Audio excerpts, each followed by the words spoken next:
ಆಗುತ್ತೆ ಆಗುತ್ತೆ 4 ಗಂಟೆವರೆಗೂ ಆಗುತ್ತೆ 4 ಗಂಟೆವರೆಗೂ ಆಗುತ್ತೆ.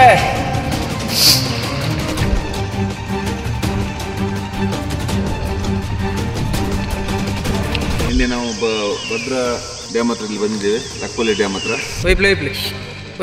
ತುಂಬ ದುಃಖ ಆಗ್ತದೆ. ಯಾಕೆಂದರೆ ಒಂದೇ ಮನೆಯ ತಂದೆ ಮತ್ತು ಮಗ ತೀರ್ಕೊಂಡು ತುಂಬ ಆ ದೇವರು ಆ ಮನೆಯವರಿಗೆ ದುಃಖ ಸಹಿಸಿಕೊಳ್ಳೋ ಶಕ್ತಿ ಕೊಡಲಿ ಅನ್ನೋ ದೇವರಲ್ಲಿ ಮೊದಲನೇ ಪ್ರಾರ್ಥನೆ ಮಾಡ್ತೀನಿ. ರಾತ್ರಿ ಹಗಲನ್ನದೇ ನಾವು ದುಡಿತೇವೆ, ಈಶ್ವರನ್ನ ದುಡಿತಾರೆ.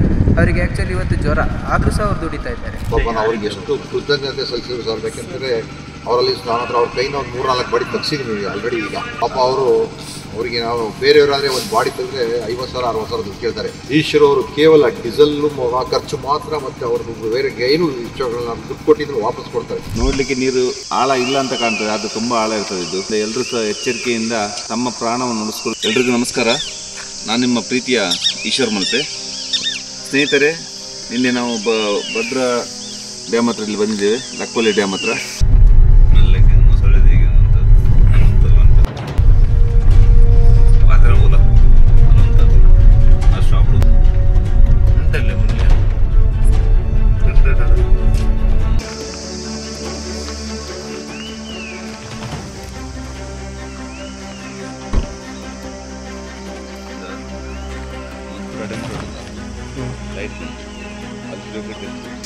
ಒಬ್ಬ ಅಪ್ಪ ಮತ್ತು ಮಗ ಇಲ್ಲಿ ಸ್ನಾನಕ್ಕಂತ ಬಂದಾಗ ಮಗ ಈತಿರುವಾಗ ಅಚಾನಕ್ಕಾಗಿ ನೀರು ಅಡಿಭಾಗ ಹೋಗ್ತಾರೆ. ಆವಾಗ ಮಗನನ್ನು ರಕ್ಷಣೆ ಮಾಡಲಿಕ್ಕೆ ತಂದೆ ಆರ್ತಾರೆ.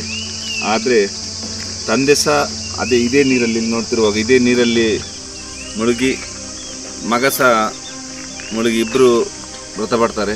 ಈಶ್ವರಣ್ಣ ಈಗ ರಾತ್ರಿ 2 ಗಂಟೆ ಆಗಿದೆ. 2 ಗಂಟೆ ಹೊತ್ತಿಗೆ ಈ ಒಂದು ಡ್ಯಾಮಿನಲ್ಲಿ ಹುಡುಕಿ ಅದನ್ನು ಮೇಲೆ ತೆಗೆಯಲ್ಲಿ ಯಶಸ್ವಿಯಾಗಿದ್ದಾರೆ. ಕೇವಲ 5 ನಿಮಿಷದಲ್ಲಿ ಈ ಒಂದು ಕಾರ್ಯಾಚರಣೆ ಮುಗಿದಿದೆ.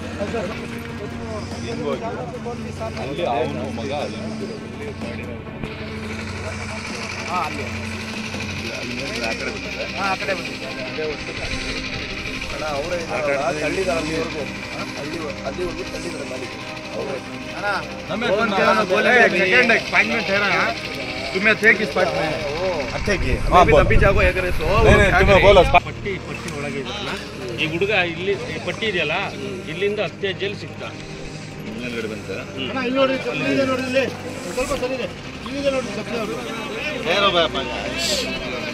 ಇದು ಒಳಗೆ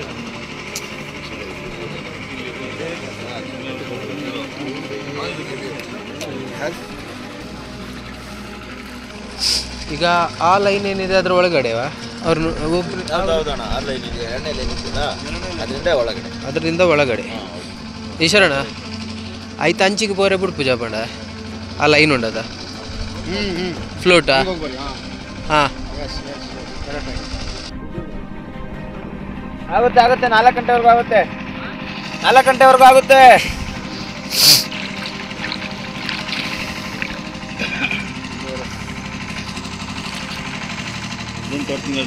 ಎಂಡುಂಡು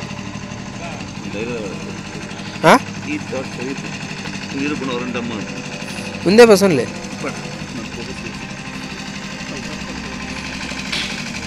ಈಶ್ವರಣ್ಣ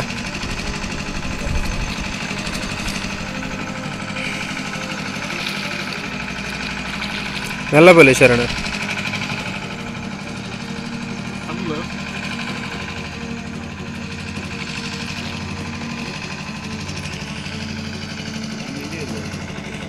ಎಷ್ಟು ಗಂಟೆಗಣ ಇದು ನಡೆದದ್ದು? ಅದೇ 4 ಸಂಜೆ.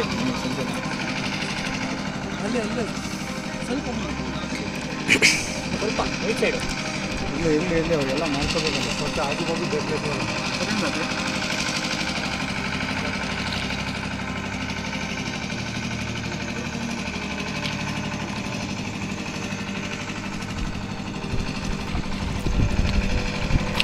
ಆಕ್ಸಿಜನ್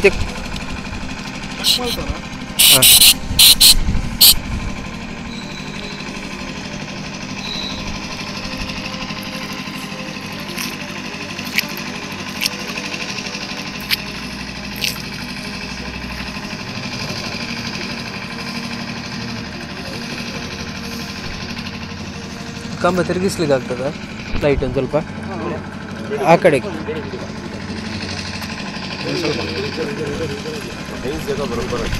ಹಾಂ ಸಾಕು ಸಾಕು ಸಾಕು ಸಾಕು.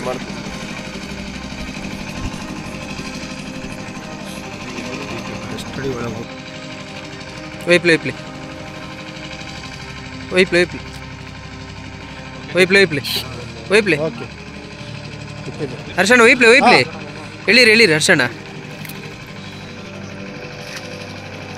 ಈಶ್ವರಣ್ಣನ ಈ ಒಂದು ಕಾರ್ಯಕ್ಕೆ ನೀವು ಈ ಚಾನಲನ್ನು ಸಬ್ಸ್ಕ್ರೈಬ್ ಮಾಡಿ, ಲೈಕ್ ಮಾಡಿ, ಇನ್ನಷ್ಟು ಶೇರ್ ಮಾಡಿ ನಿಮ್ಮ ಸ್ನೇಹಿತರೊಂದಿಗೆ. ಅಂತ ಕೇಳಿದರೆ ನೋಡ್ಬೋದು, ಈ ರಾತ್ರಿ ಹಗಲನ್ನದೇ ನಾವು ದುಡಿತೇವೆ. ಈಶ್ವರಣ್ಣ ದುಡಿತಾರೆ, ಅವರಿಗೆ ಆ್ಯಕ್ಚುಲಿ ಇವತ್ತು ಜ್ವರ ಆದರೂ ಸಹ ಅವರು ದುಡಿತಾ ಇದ್ದಾರೆ.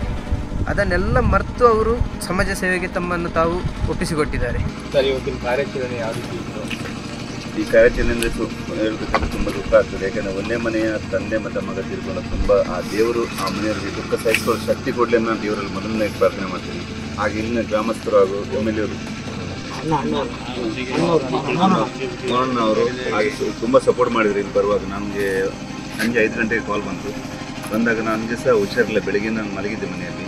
ಮತ್ತು ಈ ಯಾರೋ ಬಿದ್ದಂತ ಹೇಳಿದ್ರು, ರಪ್ಪ ಎತ್ಕೊಂಡು ಮತ್ತು ಡ್ರೆಸ್ ಹಾಕ್ಕೊಂಡು ರಾತ್ರಿ ಬಂದಿದ್ದು. ಬರೋ ರಾತ್ರಿ 1:30 ಗಂಟೆ ಆಯಿತು. ಆದರೆ ದೇವರ ದಯದಿಂದ ಒಂದು ಆ ಮಗನ ದೇಹ ಸಡನ್ನಾಗಿ ಮೇಲೆ ಬಂದಿತ್ತು. ಆದರೆ ತಂದೆ ಅಡಿಯಲ್ಲಿ ಉಳ್ಕೊಂಡಿದ್ರು. ಮತ್ತು ಕೆಳಗಡೆ ಒಂದು 20 ರಿಂದ 30 ಅಡಿ ಇರ್ಬೋದು. ಅದು ಕೆಳಭಾಗದಲ್ಲಿ ಕಲ್ಲಿನಲ್ಲಿ ಇರೋ ದೇಹ ಸಿಕ್ಕಿತ್ತು. ದೇಹ ಸಿಗಬೇಕಾದ್ರೆ ಜನತೆ ಇಲ್ಲಿ ಎಲ್ಲರ ಆಶೀರ್ವಾದ ಹಾಗೆ ಇಲ್ಲಿ ಗ್ರಾಮ ದೇವರ ಒಂದು ಆಶೀರ್ವಾದದಿಂದ ಆದಷ್ಟು ಬೇಗ ಸಿಕ್ತು. ಇನ್ನಿಂಥ ಅನಾಹುತ ಆಗಬಾರ್ದಂತ ನಾನು ಎಲ್ಲರದ್ದು ಕೈ ಮುಗಿದು ಕೇಳ್ತಾ ಇದ್ದೀನಿ. ಆದಾಗ ಮೊದಲನೇದಾಗಿ ಅವ್ರ ಮಗ ಆಕಸ್ಮಿಕವಾಗಿ ಜಾರಿ ಬಿದ್ದಿದ್ದಾರೆ. ಆ ಮಗನ ಉಳಿಸ್ಲಿಕ್ಕೆ ಅವ್ರ ತಂದೆನೂ ಕೂಡ ಪಾಪ ಬಿದ್ದಿದ್ದಾರೆ. ಹಾಗಾಗಿ ಎರಡೂ ಕೂಡ ಇವತ್ತು ನಮ್ಮ ಭದ್ರಾವತಿ ಇತಿಹಾಸದಲ್ಲಿ ತಂದೆ ಮಗ ದುರಂತ ದುರಂತ ತುಂಬ ನೋವಾಗ್ತಾಯಿದೆ.